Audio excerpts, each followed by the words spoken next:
One India Kannada YouTube ಚಾನಲ್ಗೆ ಸ್ವಾಗತ. ನಾನು ಸಂದೀಪ್.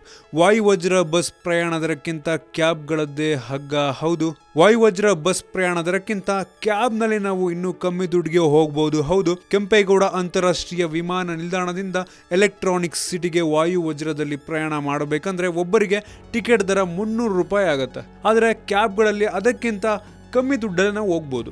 ಈಗ ಯಾರಾದರೂ ಅಂತಾರಾಷ್ಟ್ರೀಯ ವಿಮಾನ ನಿಲ್ದಾಣಕ್ಕೆ ಪೋಷಕರೊಂದಿಗೆ ಅಂದ್ರೆ ತಮ್ಮ ತಂದೆ ತಾಯಿಯೊಂದಿಗೆ ಏನಾದ್ರು 3 ಜನ ಬಂದರು ಅಂತ ಅನ್ಕೊಳ್ಳಿ.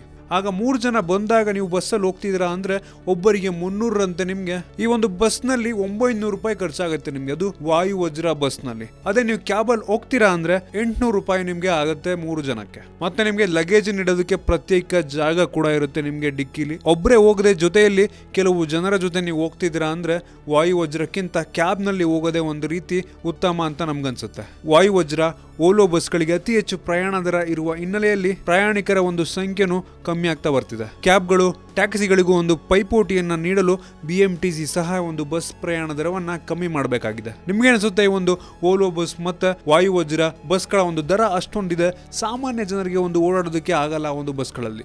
ಇದ್ರ ಬಗ್ಗೆ ನಿಮ್ಗೆ ಅನಿಸುತ್ತೆ ಅಂತ ಕೇಳಿದ್ರೆ ಕಾಮೆಂಟ್ ಅಲ್ಲಿ ತಿಳಿಸಿ. ನಿಮ್ಗೆ ಏನಾದರೂ ವಿಡಿಯೋ ಇಷ್ಟ ಆಗಿದ್ರೆ ಲೈಕ್ ಮಾಡಿ, ಶೇರ್ ಮಾಡಿ. ಇದೇ ರೀತಿ ನಮ್ಮ ಬೇರೆ ಬೇರೆ ವಿಡಿಯೋಗಳಿಗೆ ಒನ್ ಇಂಡಿಯಾ ಕನ್ನಡ ಯೂಟ್ಯೂಬ್ ಚಾನಲ್ಗೆ ಸಬ್ಸ್ಕ್ರೈಬ್ ಮಾಡಿ. ಧನ್ಯವಾದ.